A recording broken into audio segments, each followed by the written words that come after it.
Chapter 6. Sorrowful Past. Nam was born in early spring in a spacious three-room tile-roofed house situated in a garden full of fruit trees. The garden was surrounded by 4 deep water-filled moats and dense bamboo groves, leaving only a small gateway at the front, just wide enough for people to come and go. Nam's village had about a few dozen houses, but they were divided into several small clusters, such as the Hai Quoc pig slaughterhouse area, the Quan Nam area, the Nam Nong area. Nam lived in the Doi Cu area. There were 4 houses in total, on a piece of land about 5 acres in size. Doi Cu was Nam's maternal grandfather. The other 3 houses belonged to Mr. Ba, Mrs. Hai, and Mrs. Tam, who were all close relatives of Nam's grandfather. The term Doi Cu was used because Nam's grandfather had worked at the Saigon post office under the French colonial government. People in the community eventually used this title as a nickname for him to easily recognize him. Nam's grandfather was the only son of Nam's great-grandmother, who was over 80 years old at the time. Due to his work in Saigon and having a home there, he entrusted the large ancestral house to Nam's mother, the eldest daughter, to take care of and look after his mother. Nam's paternal hometown was in Long Tan village, about 10 kilometers from Long Hua village where Nam lived. When Nam's father married, due to the circumstances of his wife's family, he agreed to stay with his wife's family temporarily so that Nam's mother could be close to her elderly mother and care for her in her old age. Nam still remembers that at that time his village was relatively prosperous, with houses built from 3-room red tiles, supported by large ebony pillars as wide as an adult's arms, and with shiny thick wooden planks over a foot wide. His grandfather liked to collect antique dishes, expensive ones with gold or silver rims, and exquisitely crafted brass incense burners. Every year, around the 23rd of December, during the Kitchen God's Day, Nam had the task of cleaning and polishing these antiques meticulously. Nam was quite lazy and disliked these chores, so he was often scolded for being so sluggish. Nam's father worked in Cholon and only occasionally came home to visit, so Nam was the only son in the family. Although his elder sister, who was 8 years old, and his younger brother, who was 3, were both frail, all the heavy tasks like climbing trees to pick oranges, plucking star apples, and shaking mangoes down fell to Nam. Even though Nam was only about 5 years old at the time, he was chubby and larger than other kids in the village. After Japan's unconditional surrender, French forces returned to Vietnam, specifically taking control of Cochin China under the governance of the French High Commissioner. During this time, a youth movement emerged in the South, gathering Vietnamese patriots to rise against colonial rule. Nam vaguely remembers that his father also joined for a time, but due to a lack of modern weapons, relying only on sharpened bamboo sticks and local Ba Nha knives, they were unable to resist the French army's cannons and tanks. Consequently, the youth movement was soon disbanded. The French expeditionary forces gradually brought in mercenary soldiers from African and Moroccan countries to Vietnam. The villagers referred to these mercenaries as black-faced demons because their faces were deeply etched with frightening lines. Wherever they went, they looted, raped women, and burned down houses indiscriminately. When the villagers heard they were coming, they hurriedly gathered their belongings and fled deeper into the swamps and marshes to hide, following the policy of scorched earth resistance. During these escapes, Nam's responsibility was to carry his younger brother, who was too weak to run fast, while his parents took care of the clothes and other necessities. Sometimes they would be away for several days or even a month before daring to return home. During these escapes, in the early days, they feasted on whatever poultry they had to avoid the burden of caring for them, but eventually, food supplies dwindled, leading to very frugal meals. Nam still remembers that they used pig fat to light lamps at night since kerosene was unavailable. During dinner, Nam would secretly pour the lamp oil into his rice, mixing it for a deliciously rich flavor, or occasionally, his mother would give him a piece of palm sugar wrapped in leaves to eat with his meal. As a growing boy, everything tasted good to him. Clothes and fabric for making clothes were expensive and hard to find during that time. Nam loved to play in the mud all day, causing his clothes to wear out quickly. There was a time when he had to wear shorts made from rough cloth, which he disliked because they were scratchy, heavy, and slow to dry when wet. Nam's family, which consisted of 6 people, had to take shelter in a small house owned by Mrs. Bay in Long Duck, a close relative of Nam's mother, who allowed them to stay temporarily while fleeing from the war. During the day, Nam's parents worked in the fields harvesting rice for a living, while his elder sister stayed home, keeping the house clean and cooking meals. Nam enjoyed fishing and spent his days by the fields. Fearing that he might fall into the moat and drown, his mother would tie his leg to a bamboo fence at the entrance before leaving for work each morning to prevent him from wandering off. Nam would pretend to sit quietly, waiting for his parents to disappear behind the rice fields before untying the fence and sneaking off to play. He would often go to the canal in front of the house to fish for small catfish, then return the gate to its place before his parents came back, acting as if nothing had happened. After a few times, his elder sister told on him, but Nam's mother just shook her head, defeated. On full moon days, Nam would often run to the pagoda nearby where his great-grandfather, the abbot, lived, to ring the big bell. Afterward, he would receive fruits or sweet porridge from the offerings brought by visitors. After about a year, the situation began to calm down. The French had consolidated their power in the village, building strongholds and appointing local officials to manage administrative affairs. They forced the village's young men to join the local militia, using the strategy of using a stick to hit itself. During this time, the resistance movement against the French was secretly gaining momentum. Vietnamese patriots fled into the jungles to establish bases against the French, known as the Viet Minh. Those who collaborated with the colonial government were labeled Viet Giang, traitors. Nam's parents gradually brought the family back home to resume their normal lives. Young men in the village, if they did not join the resistance, were often imprisoned for various alleged crimes. Due to the difficult circumstances of the time and the need to make a living for the family, Nam's father had to leave the village and his family behind to go to Cholan to find work. Nam also began attending the first grade at the village school, despite being almost 8 years old. Nam's life from birth until then had been marked by constant warfare and turmoil. His childhood was spent within the confines of bamboo groves, cut off from the outside world. He grew up waking in the night to the sound of distant cannon fire from the French army or the drums and gongs of the Viet Minh, who would disrupt the village's strongholds at night. Nam's childhood was filled with bitter memories of a subjugated nation. Every morning, he had to stand at attention to salute the tricolor flag of the colonial motherland and bow his head whenever he saw a Frenchman or a Frenchwoman pass by. It had been a long time, but Nam still vividly remembers a shameful, humiliating incident involving a Vietnamese policeman.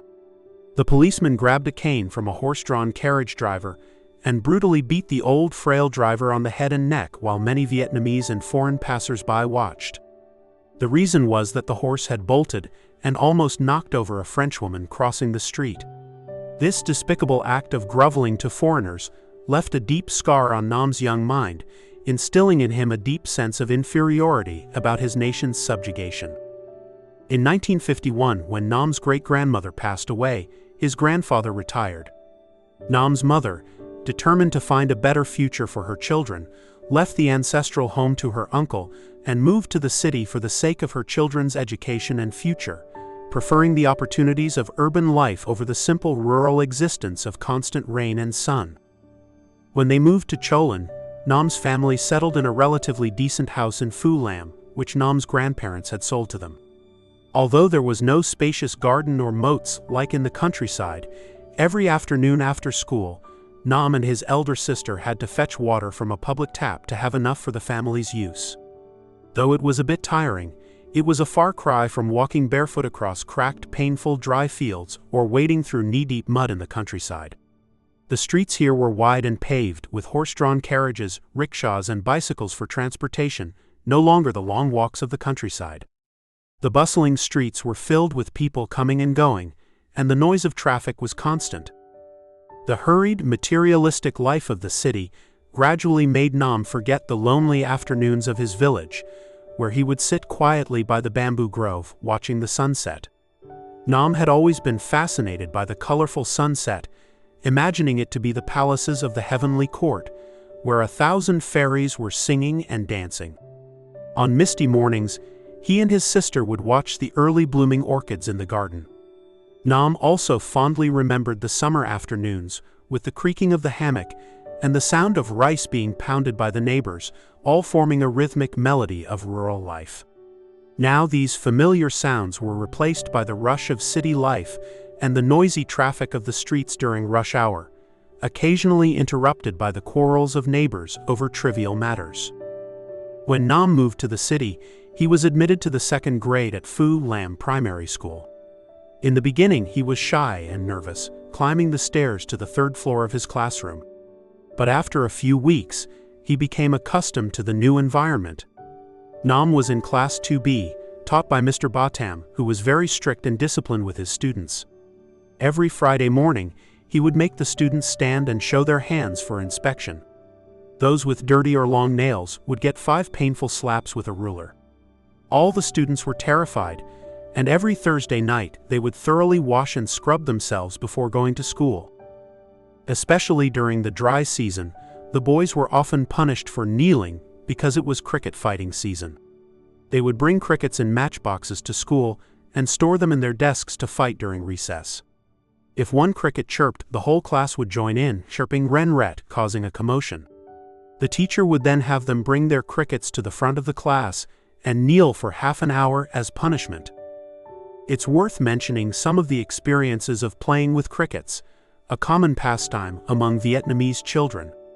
Crickets were often kept in small woven baskets made from thin bamboo strips, brought from the countryside and sold to students. After choosing a cricket, the seller would set the price based on its size and color, and then place it in a matchbox to deliver. There were different types of crickets, but the 2 most popular among students were the fire cricket and the thang cricket. Female crickets didn't fight, so they were sometimes used as bait for fishing. Fire crickets were a bright orange color, while thang crickets were jet black. The male crickets looked very imposing, especially when they raised their wings to chirp ren-ret, challenging their opponents. In battle, they would spread their large front pincers and fight fiercely. If one was too timid and ran away, the owner would tie a thread around its head, spin it around to make it dizzy, and then place it back in the arena, where it would fight immediately. Playing with crickets was an art form, much like cockfighting, requiring strategy and cunning to defeat opponents.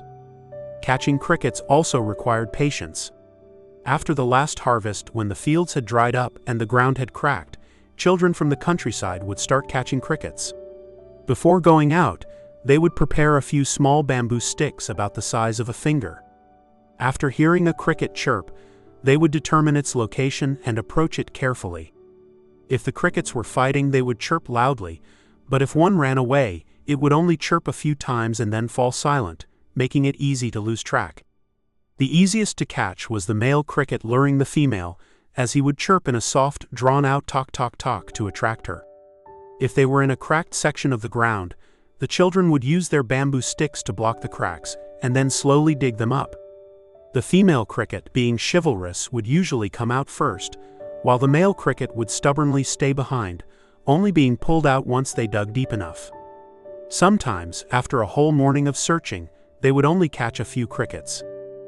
The educational system at that time was very challenging, with many children of school age. Government public schools were scarce, so student enrollment was very limited. Sometimes, a whole village would only have one primary school with 3 or 4 classes going from kindergarten to 3rd grade. To study beyond that, children had to go to the district school, which offered higher grades. Due to the French colonial policy of keeping the population ignorant, many poor people in rural areas remained illiterate for life. After completing the primary school curriculum, students had to pass an exam to receive a primary school diploma, called the Higher Primary Certificate. In a village, it was fortunate to have 1 or 2 children pass this exam. Their parents would usually throw a party to celebrate and show off their pride to the neighbors. After 2 years at Phu Lam School, Nam passed the primary school exam and was preparing to take the entrance exam for the 7th grade at Petrus Trong Vinh KY High School.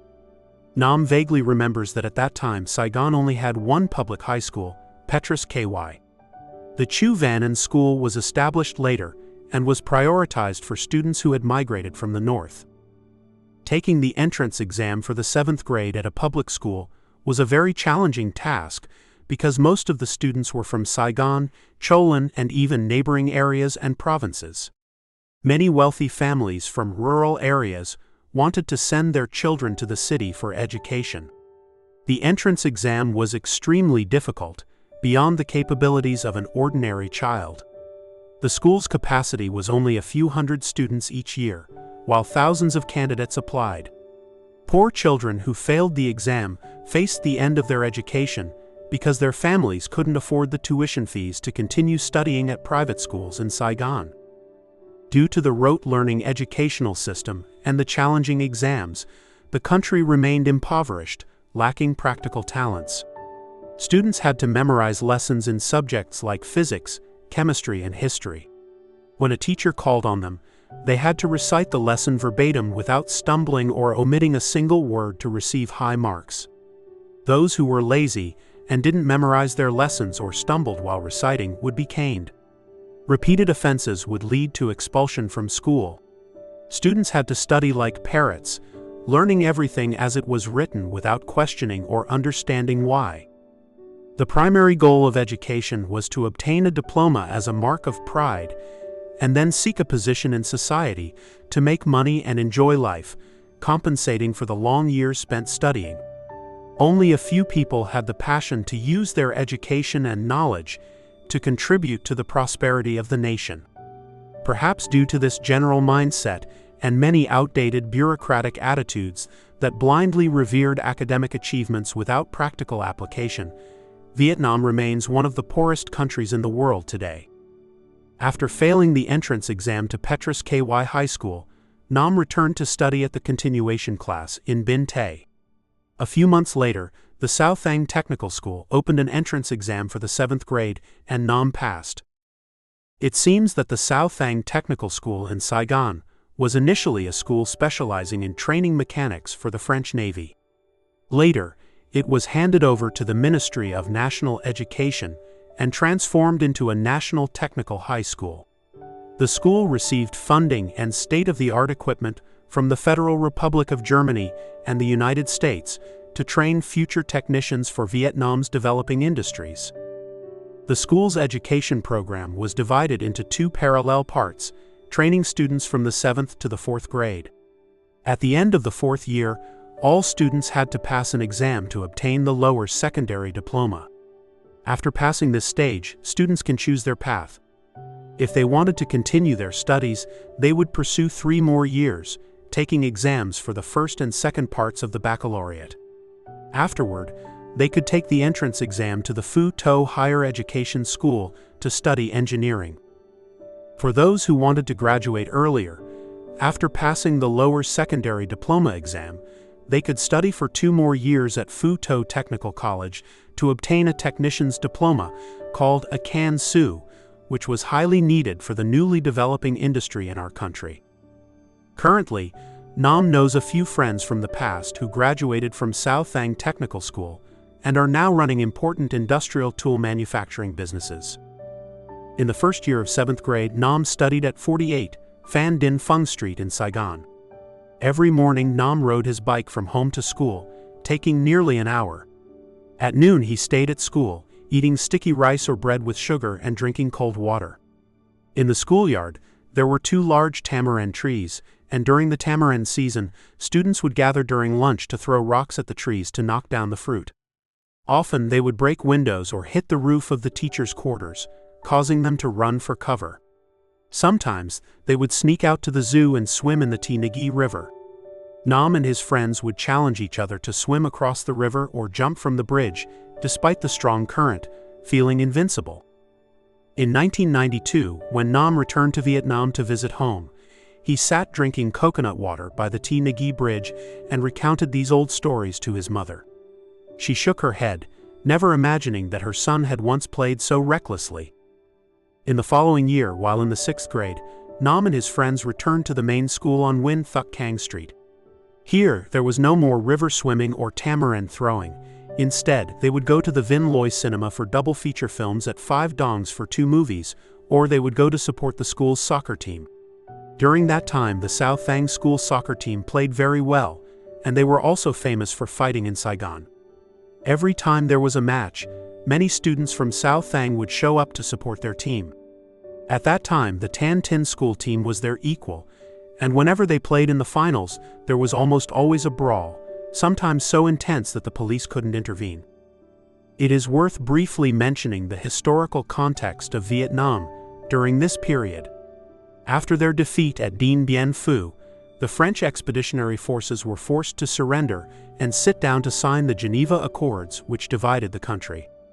The area north of the 17th parallel was controlled by the communist forces under President Ho Chi Minh, while the area south of the 17th parallel was governed by the southern forces under the former Emperor Bao Dai, who was known as the national chief. Bao Dai was the last puppet king of the Nguyen dynasty, protected by the French. At that time, Mr. Ngo Dinh Diem was invited by the United States government to return to Vietnam as Prime Minister to establish the Southern government.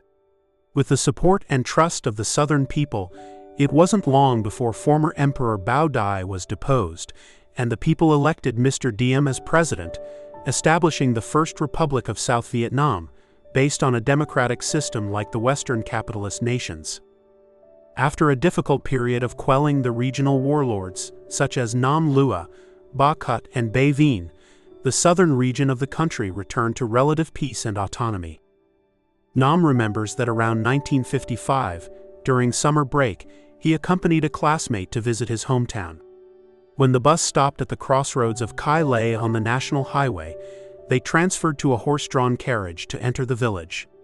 On the dirt road, which ran alongside a canal that brought water from the main river into the fields as part of the government's irrigation program, 2 rows of tram bow trees stood tall and green along the canal banks. To the left, the rice fields were heavy with grain, a golden hue stretching across the sky, signaling the approaching harvest season. The midday breeze from the fields barely rustled the leaves at the tops of the trambao trees, carrying a faint scent of the countryside, hard to describe. The rhythmic clanging of the bell on the horse's neck kept time with the carriage's pace. Sitting in the carriage, Nam felt like a creature created within the brushstrokes of a rural Vietnamese landscape. The homeland was truly at peace. Nam no longer saw the black-faced, ink-faced invaders or the arrogant, insolent foreigners strutting through the markets. The Roberts, Henrys, and Simones of mixed Annamite descent still imagined themselves as citizens of the motherland, struggling to speak their native language while working as interpreters or informants for the invading forces, digging up the graves of their ancestors' land for a share of leftover liquor and half-eaten butter from their foreign masters. During his time in Kai Lei, Nam truly experienced the most peaceful, joyful moments of his 15-year-old life. Friends would row boats to see outdoor performances late into the night, return to eat sweet egg soup, and listen to traditional Southern folk songs under the moonlight in front of their houses. At noon, they would lead buffaloes to the fields to catch prawns, grilling them with salt and pepper, and in the evening they would climb trees to pick fruits. The fruits here were plentiful, and came in all varieties with the seasons. Thanks to the fertile alluvial soil, the trees thrived without the need for fertilizer or watering. A very special trait of Southern rural people was their hospitality. The saying, "sacrifice your appetite to treat your guests," was very common. Sometimes the best food in the house wasn't eaten by the family, but was reserved for elders, guests, or offerings at village festivals or temples. Even now, Nam's mother still holds to that tradition. Whenever friends of her children or grandchildren visit, she bustles around, going to the market to buy all sorts of food to cook for the guests. Nam's mother often said, "When guests leave full and happy, the house is blessed." She took great pride and believed deeply in these actions, and as a result, all of her children and grandchildren were prosperous and well off. A few years later, Nam passed his lower secondary exam. Some friends suggested studying electrical engineering, but Nam's mother wanted him to continue studying to attend Phu To Technical College. During his time studying for the upper secondary curriculum at Sao Thang School, Nam followed his friends and started taking the bus to school instead of riding his bicycle. His personality began to change from a mischievous boy who loved to tease to a more calm and gentle young man. Nam started keeping a journal, writing poetry, and meeting with friends. He began to imitate the style of ancient philosophers, growing his hair long and dressing in a thoughtful, artistic manner. He dreamed of becoming a figure like Nguyen or Kim Trong from the timeless literature of Vietnam. In the adolescent years of a young boy, a time when the heart beats differently upon catching a glimpse of the opposite sex, Nam began to experience the dreams of youth, yearning to build a house by the stream and drink cool water while singing the praises of love. Nam was just starting to take his first steps, learning to speak, polishing his writing, and carefully grooming his hair, often clumsy and awkward in his newfound emotions. Love is always new. It is an exploration, a discovery of something unfamiliar and enchanting between two individuals. It is the harmonious blending of the minds and hearts of two people of the opposite sex. It is a natural law of creation that has existed since the time of Adam and Eve. Then one day, by chance, on a bus, Nam caught the eye of a young girl, her face partially hidden under a tilted conical hat. She occasionally glanced up at him, then pretended to look away. Each time she did this, Nam felt nervous and unsure of what to do or how to respond. He discreetly discussed this with an older friend, knowing that the friend already had a girlfriend and would likely have some experience in matters of love. After receiving some basic advice, Nam felt more confident and daring. Indeed, from ancient times and surely for millions of years to come, beauty and love will always possess a boundless power, surpassing all the forces created by humans. It exists in all ages and in every social class. Beauty can elevate people to the highest peaks of glory, but it can also cause them to suffer and die slowly in loneliness. Nam's first love as a young boy was not as intense as a raging storm. Instead, it was gentle like the clouds in the sky, delicate like silk. She wasn't as beautiful as she, the legendary beauty of the state of Yu, or as striking as Yang Guifei of Tang Emperor Ming. But to Nam, her eyes were like a poem with no ending. Nam knew her name and the school she attended. They took the same bus every day, and in the evenings they would walk home together. Nam fondly remembers her school uniform, a pristine white ao dai. Whenever the evening breeze blew, her long ao dai would flutter, sometimes wrapping around Nam's legs, making him stumble slightly. She would shyly tilt her hat and smile, saying, "You're walking too close to me." Nam became a poet. He wrote many schoolboy poems for her. He wasn't sure how deep his feelings were for her, but whenever she was absent or late, he felt inexplicably lonely and sad. Nam loved her in the simplicity of youth, with ink-stained white shirts and blue pens. It was just that, nothing more. They never held hands or shared a kiss. Time passed, and Nam grew older, influenced by the circumstances around him. After graduating from high school with a baccalaureate degree, Nam couldn't enter Phu To Technical College due to technical reasons, so he enrolled in Saigon University's Faculty of Science instead. Gradually, his encounters with her became less frequent as their paths diverged, and he became busier with other responsibilities, such as running an evening school for children preparing for their lower secondary exams with a group of friends. The North Vietnamese communists were determined to carry out Ho Chi Minh's vision of turning the Indochina Peninsula red, so the war grew increasingly intense. President Ngo Dinh Diem issued a general mobilization order, calling on students to volunteer for military training in the reserve officer classes at Tu Duc, or in the specialized military academies of the Navy, Army, and Air Force. During this time, students had many different opinions and were often caught up in debates. Nam and his friend from school, Nguyen Van T, a former squadron leader who died in 1970, discussed their future paths many times. Finally, they agreed to apply to the Air Force in the 63A flying class at the NHA Trang Training Center. Nam's life had truly entered a new phase, a crucial chapter in his personal history. Although Nam's mother wasn't entirely happy with his choice, she didn't oppose it either, understanding that he had chosen this military career. On January 1, 1963, Nam bid farewell to his family, slinging a heavy backpack over his shoulder, and together with his friend Nguyen, he set off for military service. The VNCH Air Force's C-47 transport plane had just landed at Nha Trang Airport and was taxiing to the parking area. Nam and his companions were still hesitating, taking in the mountains and surroundings like tourists, when suddenly a loud voice boomed from behind. "Hey, you there, what are you waiting for? Put your backpacks on and get in line immediately." The whole group was taken aback, not knowing what to make of the situation. Nevertheless, everyone remained silent, jostling each other to line up, like elementary school kids following the teacher's orders before entering class. At that moment, Nam noticed an old classmate standing with the group that had just issued the orders. Nam was about to call out to him when another shout came right next to his ear. "Get in line. Here there are no friends or brothers, only seniors, got it?" Nam obediently tucked his tail between his legs and silently fell back in line. Once everyone was in place, the senior continued to give orders. "All of you raise your hands, forward march. 1, 2. 1, 2. A group of newly recruited young men, still rough around the edges, their rebellious cowboy student bravado quickly disappeared, and they became meek and docile, obediently following the commands of the senior cadets with their unmistakably military haircuts. In the early days, referred to as the humiliation training period, it was extremely exhausting and continuously busy from morning until night. It seemed that any action or response to the senior cadets was considered insubordinate or incorrect.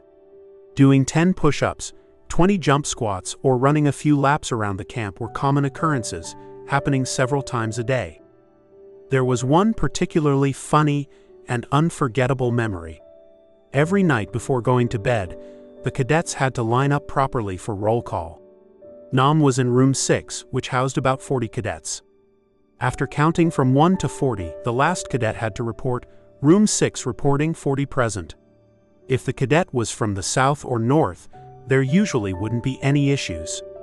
However, this particular cadet was from Quang Tri, and his accent was quite heavy. Instead of saying present with the correct tone, he used a falling tone, which made the whole room burst out laughing. Consequently, the cadet senior officer ordered everyone to change into their combat uniforms, put on their backpacks, and report to the cadet office within 1 minute. After being scolded, everyone had to do 50 push-ups, then put on their backpacks for a night flight with 10 laps around the training field. More than half an hour later, everyone was exhausted and out of breath before being allowed to return to their rooms to change and sleep. The next day, we requested that the cadet change his standing position during roll call to avoid further issues. After about 3 months of basic military training, the new cadets participated in the Air Force Training Center's Alpha ceremony. The flight cadets were awarded half wings. In Class 63A, only Nguyen received full wings, which made him look very impressive, and everyone else dreamed of having the same silver wings. VCH had previously been a pilot during the French colonial period, but now he was undergoing basic military training to adjust his rank. In addition to the flight cadets, there were many technical cadets who would become future specialists and leaders in the Air Force's technical fields. After receiving the Alpha, Nam officially became a full-fledged officer cadet of the Republic of Vietnam Air Force. No longer did he have to crawl and roll outside on the scorching runways or spend all day with rifles on shoulder. Forward march. From Monday to Friday, every day was spent studying English or completing security and background paperwork while waiting for the call to go abroad for flight training in the United States. Every Saturday morning, the cadets' faces would light up with joy. Shoes were polished to a shine, and uniforms were crisp and wrinkle-free. After the flag-raising ceremony, the new cadets were inspected by the senior cadets one last time for proper dress and grooming before being granted leave. Any cadet who was lazy, with unpolished shoes or slightly wrinkled clothes, would be confined to the camp immediately. This was particularly troublesome for those who had girlfriends and had promised to take them out on Saturday, but were instead punished and had to stay home reading newspapers. Their girlfriends might think they were the type to run down the runway and take off for good, or that they had joined the Frogman Squad. Nha Trang is known as the land of coconuts, of pine trees and white sands, a place where the characteristics of both the south and central regions blend together in a natural, open-hearted way, like the vast sky and sea breeze. Nha Trang was unfamiliar to Nam, but also very close to his heart. He loved the city from his first days of leaving the camp. Here, he didn't have a lover, but the blue sea, vast beaches and rolling mountains, with their picturesque natural scenery, deeply touched the romantic soul of a young man easily moved by the mysterious and miraculous arrangements of nature. Nam had long lost contact with the girl he used to walk home with after school. Her image gradually faded from his mind. The schoolboy poems and diary pages were tucked away in his thoughts, replaced by the soldier's backpack, combat boots and short hair. After nearly 6 months of military training, filled with mixed emotions and unforgettable experiences, Nam was about to leave Nha Trang and return to Saigon for a medical examination and procedures to go to the United States for flight training. While waiting in Saigon, Nam searched for and inquired about the girl from his school days, only to learn that she had quit school to marry someone new. After a moment of melancholy and nostalgia for the past, Nam told himself, "I'm just a guy with nothing, and the future is uncertain, so I can't expect anyone to wait for me." Nam quickly turned and walked back to his friends waiting outside the Phi Long camp gate. Early the next morning, around the first week of July 1963, a Boeing 707 jet from Pan Am Airlines took off from Saigon, carrying the cadets to flight training school in the United States.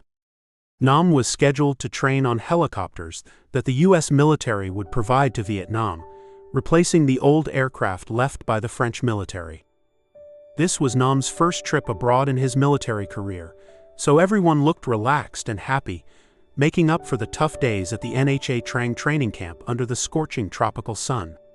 The training fields, where the sand glittered like diamond dust under the sunlight, were places where sweat soaked through their uniforms as they crawled and rolled during exercises. The 3 months of rigorous basic military training had completely changed the personalities and appearances of the bookish boys. Their speech and movements became more disciplined. It seemed that the military had brought the man out of the boy. Nam thought that if he were to praise them, he would say that those who truly fought in the military were the real men among men.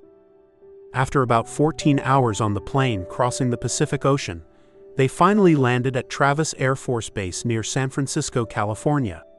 After collecting their luggage and being guided to the officers' transit quarters for the night, Nam was exhausted from sitting still on the plane for too long and from the time change as the plane crossed several time zones. After a shower, he went straight to sleep. It wasn't until nearly 6 p.m. local time that his friend TH from the next room knocked on the door and urged him to wake up. "Hey, get up and change. Let's go find something to eat. Did you come here just to sleep or what?" "Okay, wait a minute." Nam slowly got up, looked out the window, and saw the soft evening light shining on the green lawn outside. Nam suddenly realized, oh, I'm in the United States now. The beautiful land he had imagined through vivid and colorful images in magazines about the United States, which he had seen while still in school in his rural village, had come to life. He had been fascinated by the progress and achievements he saw, even though he didn't know exactly where the United States was at the time. But he secretly hoped that one day he would see it with his own eyes and touch the greatness of this civilization. As he grew older and attended high school, Nam developed a different impression from watching American Western movies. He imagined that American men were constantly fighting and shooting each other with no regard for the law, and when they encountered women, they would jump on them and make love freely, like wild animals in the forest. These violent and sexual images had given the 13-year-old Nam a negative and immoral view of American society. After putting on his sky blue Air Force dress uniform and standing in front of the mirror, Nam felt more mature. Although he tried to look serious like a real soldier, he couldn't hide the youthful and innocent face of a young man just beginning his military career. The wind from the vast golden fields outside carried a strange scent, different from the fragrance of ripe rice fields back home. Nam felt comfortable with the cool weather and the clear blue sky, with not a cloud in sight. The group of about 10 cadets walked to the officers' club for dinner. This was also Nam's first time entering an American officers' club. The luxurious decor, expensive furniture, and artistic presentation, along with the respectful service, made Nam and his friends a bit self-conscious, even though they had all been briefed on proper etiquette and dress before leaving Vietnam. After being seated at a large table with enough space for everyone, they looked at the menu, which was filled with dishes they had never tried before. In the end, Nam only recognized one dish, beef steak. To keep things simple and avoid any confusion, he ordered it. His friends weren't much better off than Nam. Nam remembered a funny story about a rich man who was completely ignorant of French. Trying to appear sophisticated like the French, he went to a French restaurant to dine. After looking at the menu, he was overwhelmed by the foreign words. But trying to stay calm, he randomly pointed to a dish on the menu. A few minutes later, the waiter brought him a plate of bun vermicelli mixed with minced meat, which he tasted and found unappealing. Meanwhile, the man at the next table was enjoying steamed mussels with butter and a glass of fine wine. Frustrated, the rich man decided to wait for the man to order another round of mussels. When the opportunity came, he imitated the man's order exactly.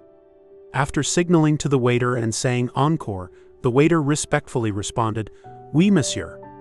Once again, the waiter brought him a plate of bun mixed with minced meat. Shaking his head, the rich man called for the bill and left. This story was often told to poke fun at those who tried to appear sophisticated but were actually ignorant. Nam wasn't quite as bad off as that man, since everyone in the group had a basic grasp of English to get by, unlike the rich man. In Vietnamese restaurants, they usually bring vegetables with beef for customers to eat together. However, in the United States, they typically serve salad first or bread with butter while waiting for the main dish to be prepared. When the waiter brought out Nam's beef steak, he also removed the salad plate, assuming Nam didn't like vegetables.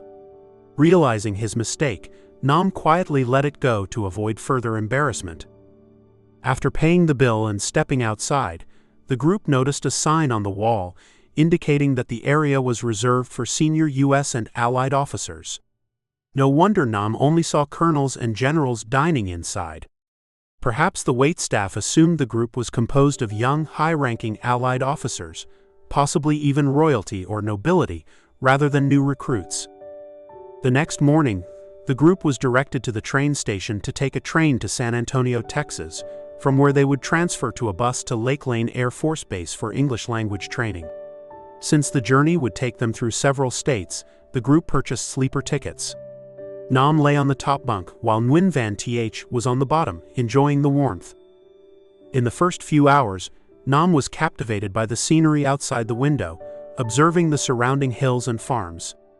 He tried to find similarities between the countryside here and the fields back home, but was disappointed not to see golden rice paddies or green bamboo groves. Instead, he saw rolling hills and vast barren fields stretching endlessly into the horizon, occasionally interrupted by farms with neatly planted rows of corn or dense clusters of trees covering hundreds or even thousands of acres. The United States is an enormous country, consisting of 50 states, each sometimes larger than an entire country like those in Europe or even Vietnam, Laos, and Cambodia. It spans from near the Arctic to the tropical regions, so the climate across the nation encompasses all seasons. If you enjoy cold weather or want to experience short days and long nights, head to Alaska, near Siberia in Russia. If you prefer warm weather year-round, head to Florida or Hawaii in the Pacific. The rhythmic clunk-clunk of the train running along the tracks began to give Nam a headache, so he returned to his bunk to rest. For the next 2 days he lay in bed, suffering from a splitting headache, unable to eat, and surviving only on soft drinks that his friend bought for him. Finally, the train reached its final stop at San Antonio, Texas. Nam struggled to step out and sit on a bench in the station. He felt much better, no longer motion sickness from the train ride, but he was hungry after 2 days without food. He made his way to a vending machine nearby and was thrilled to see what appeared to be a sausage sandwich inside. He inserted his money, pulled the lever, and retrieved the sandwich. But after taking a big bite, Nam was shocked. It didn't taste like the pickled cucumber and sausage he was expecting. Realizing it was not sausage but a hot dog, Nam immediately spit it out into the trash can next to him. Another lesson learned in this new land. He continued to survive on chocolate bars. While waiting for the bus to take them to Lake Lane Base, one of Nam's friends, frustrated, cursed out loud. "Damn it! Even the water fountain is racist. Why does the water come out when the Americans drink, but when I open my mouth, nothing happens?" The whole group burst into laughter as they realized that the water fountain operated with a hidden foot pedal. When a black man stepped on the small button beneath the fountain, the water flowed. The group found the simplicity of the mechanism amusing, as they had overlooked the button hidden underfoot. After World War II, electronic technology advanced rapidly, leading to many new inventions, not just for national defense but also for everyday use. For example, there are handheld electronic devices that can pinpoint your location anywhere in the world. With just a few button presses, satellites will locate you and provide nearly accurate coordinates. A few years ago, Nam encountered one such innovation in a hotel bathroom. He noticed that the water faucet had no knobs or buttons. Unsure what to do, he hesitated until he saw the person next to him simply place their hand under the faucet, and the water automatically flowed. This device was designed to conserve water. Finally, Nam and his friends arrived at Lake Lane Base. According to the list, each pair of cadets was assigned to a room with daily housekeeping services. Meals were provided at the mess hall within the base. The only downside was the ban on cooking in the rooms, so when they craved Vietnamese food, Nam and his friends would improvise with makeshift meals, reminiscing about the flavors of home. On weekends, they would often go to town to buy records, or wander around the Alamo or along the river, watching people enjoying the scenery. Nam learned that in previous years, Vietnamese cadets were allowed to buy and drive cars. However, after causing public disturbances, this privilege was revoked. Occasionally, when they wanted to go on a trip or deal with homesickness, they would ask Turkish friends to drive them to Mexico. On Friday evenings, they would head to nightclubs and relax with Mexican girls, whose petite, curvaceous figures and charming personalities made the Vietnamese bachelors forget their way home. The next morning they would return to base, bleary-eyed and stumbling, struggling to find their way to the bus. After 6 months of English training, the cadets were transferred to flight school in Mineral Wells, Texas. There, they joined other international cadets in Class 64W. Mineral Wells is a small county town near Fort Worth.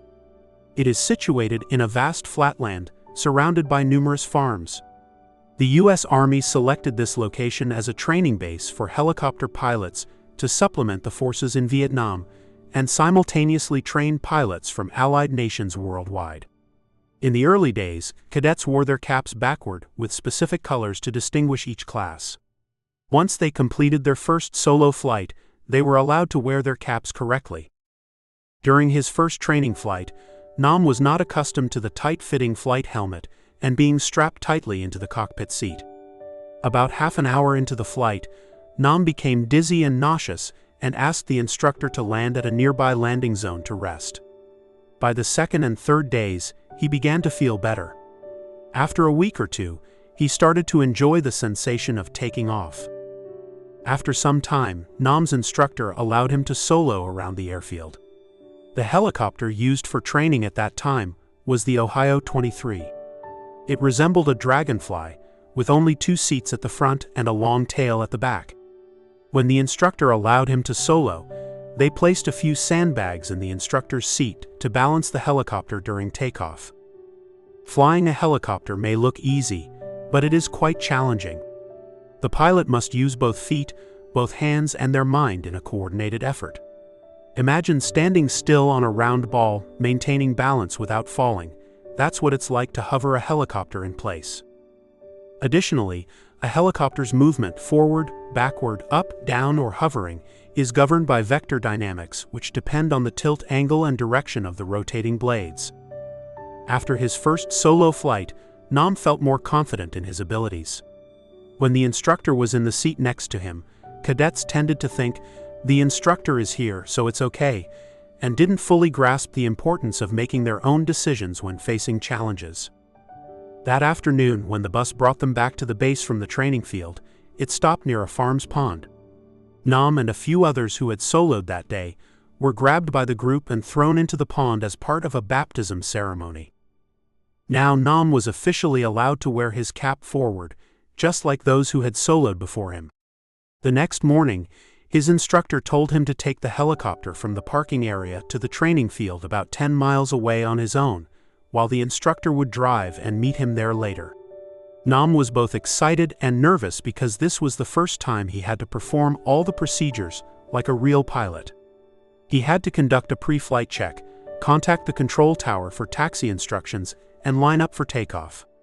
Everything had to be done in the correct order. Eventually, everything went smoothly. About 3 months later, Nam and his classmates graduated and received their wings. However, some of the cadets were disqualified due to health issues, lack of ability, or repeated flight errors, and were sent back to Vietnam to be reassigned to non-flight duties or other military branches. After a few days of rest to pack their belongings, Nam and his friends left the base to continue their training at Fort Rucker in Alabama. There they trained on slightly larger helicopters, the H-19 and H-34. Both were piston-engine helicopters developed during World War II, but they were still widely used in the early stages of the Vietnam War. Due to their effectiveness and speed, the U.S. military chose the H-34 to equip their elite forces, such as the Marine Corps and Special Forces in Vietnam and around the world.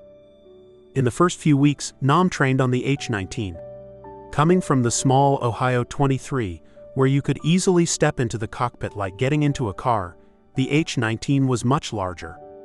To conduct a pre-flight inspection, Nam had to climb onto the rotor blades to check each bolt and the engine for oil leaks before climbing up to the cockpit. The startup procedure was also more complex, requiring strict adherence to the manual. Vietnamese cadets, being smaller than their American counterparts, often had to adjust the seat fully forward and upward to reach the pedals. The H-19 was an older model with a heavy frame and a relatively weak engine, making it less capable of carrying heavy loads.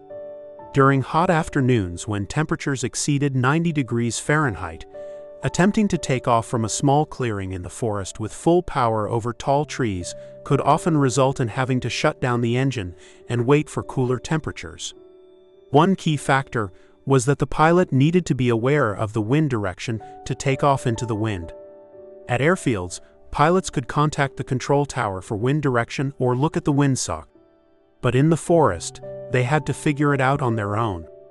There were various ways to determine wind direction, such as observing the movement of treetops or tossing grass into the air. If the wind was light, you could wet a finger and hold it up, and whichever side felt cooler indicated the wind direction.